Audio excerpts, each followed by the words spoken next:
Today we're going to try out this beautiful new copper, tin, and brass frying pan from P-Tal.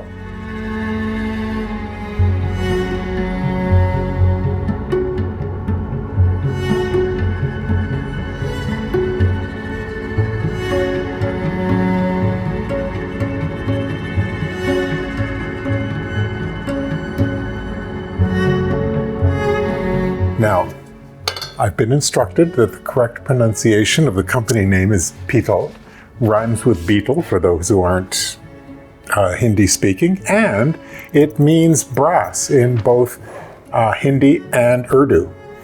So there's your language lesson for today. This pan, it's about an 8-inch pan at the bottom, which is also sort of perfect for everyday use.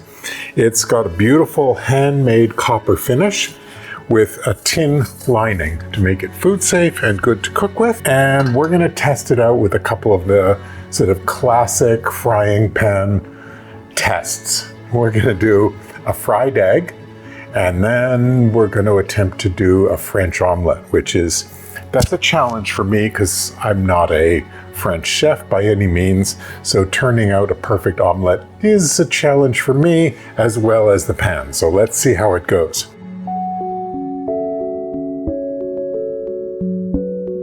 So let's get started with this test. I'm gonna get these out of my way.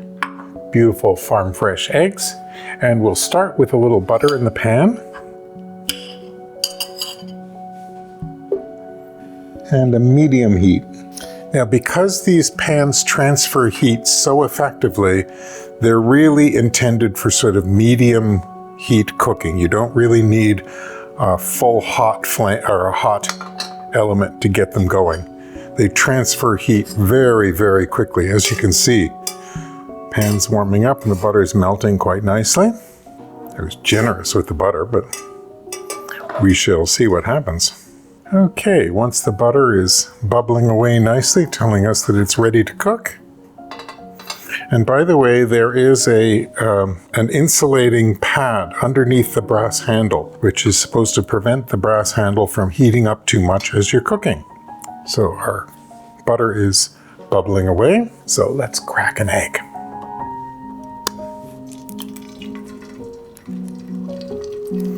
Ooh, that's a nice sound.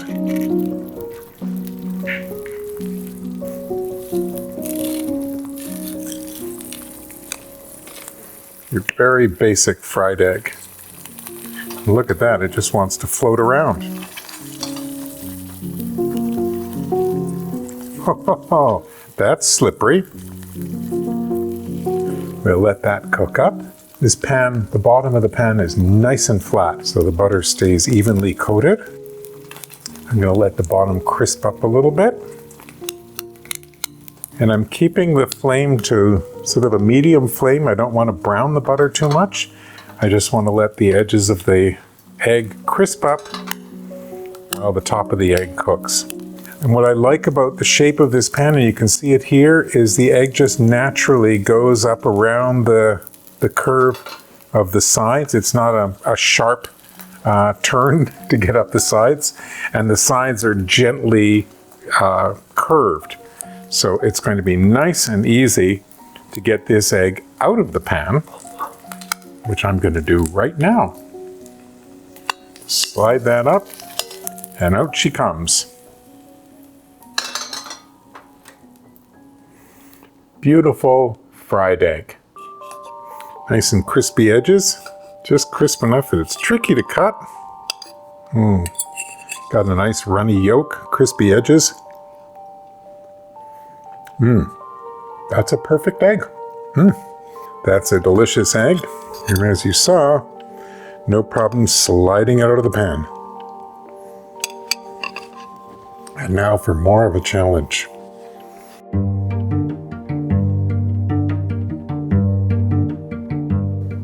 Now we're going to try the ultimate pan challenge, the classic French omelette. Now, bear in mind, most chefs, including the classic chef Jacques Pepin, recommends using a non-stick pan to cook a French omelette. But We don't own nonstick pans. We don't want to own nonstick pans. So I'm really curious to see how this pan does for a classic French omelette. Right. Now, of course, the French have been making omelettes since long before nonstick, so they probably used a pan very much like this. Copper, tin-lined, nice brass handle for holding it and controlling the pan. So this should work.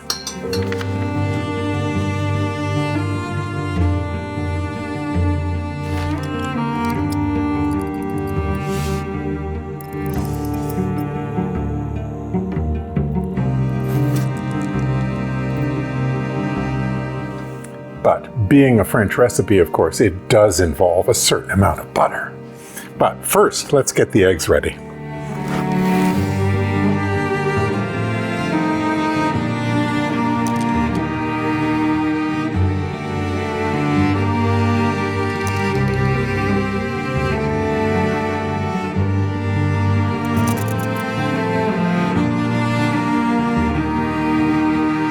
So I'm going to do a 3-egg omelet, which is ambitious, and I will let you in on a secret. I've never successfully made a perfect French omelet. I've made it close. I've made a lot of scrambled eggs, but I've never gotten that perfect French omelet. So here's hoping. I'm going to salt this.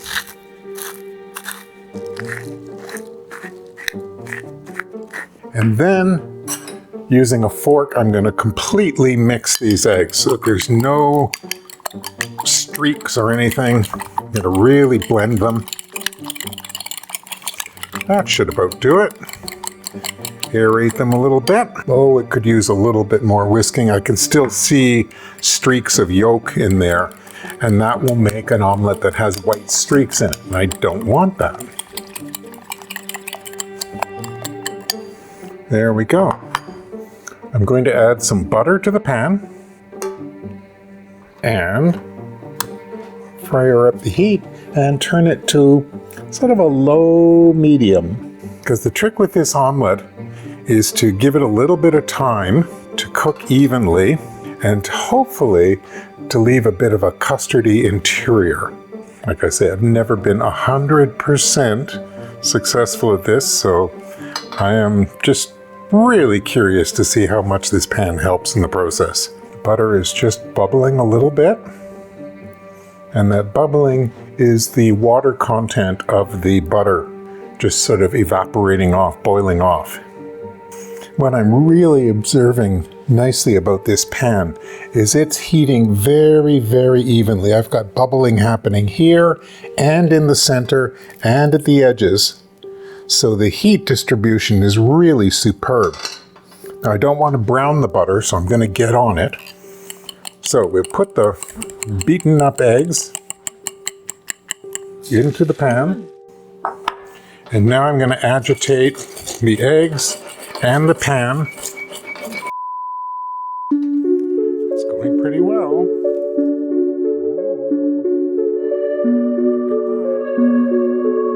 Flip it over. Wow.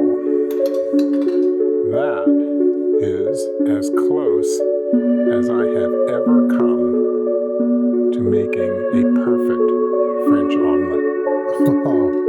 That is pretty perfect.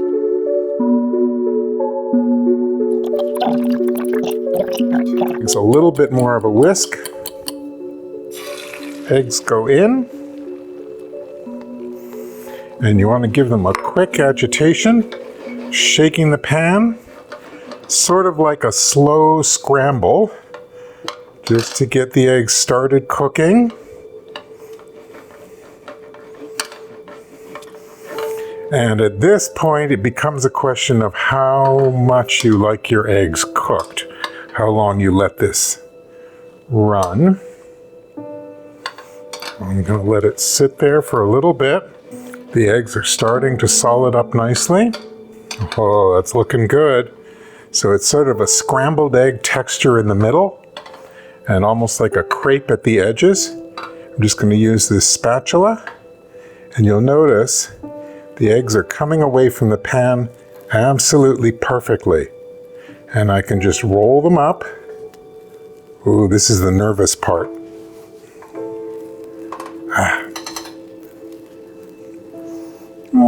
I got a bit of a fold, but I got it into the classic shape. And now you move it down towards the end of the pan. And at this point, I can turn my heat right off.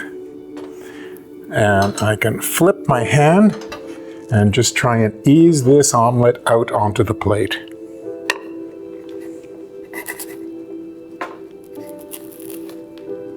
Beautiful. You can't quite get it rolled under, but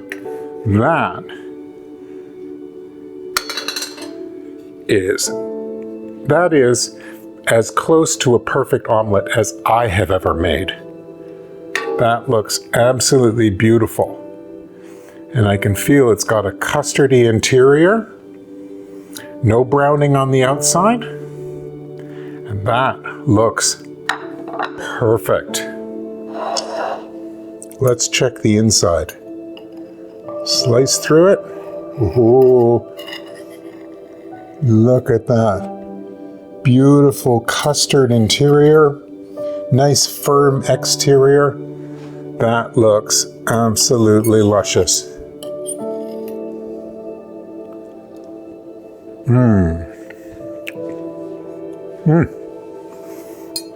That is as perfect a French omelette as I have ever made. We just have a little little piece of egg got stuck, but other than that, it just rolled right out. And like I say, I've never been that successful at making a French omelette, so I am impressed. This is a beautiful pan, and I'm noting the handle is not at all hot. So this little bit of insulation has prevented the heat from coming up into the handle. And I feel like I could open a breakfast buffet. That was fun. My first impressions of this pan are pretty stellar. I love how evenly it heats up right at the get-go. I mean, right as soon as you turn on the flame and put the butter in, it heats and starts to bubble absolutely evenly across the pan. So the copper is doing its job at spreading the heat. It cooked beautifully evenly. As I said, I created my first ever successful French omelette, which is a real feat, especially considering that this is not considered a non-stick pan. It's just a beautiful copper and tin pan. So I am impressed. It was a joy to cook with, and I look forward to doing more with it. We're thinking about trying a pan-roasted quail, or 2 quails. They're a little small, but doing them pan roasted in this pan. So I'll be interested to see how that works, and stay tuned, you can see too.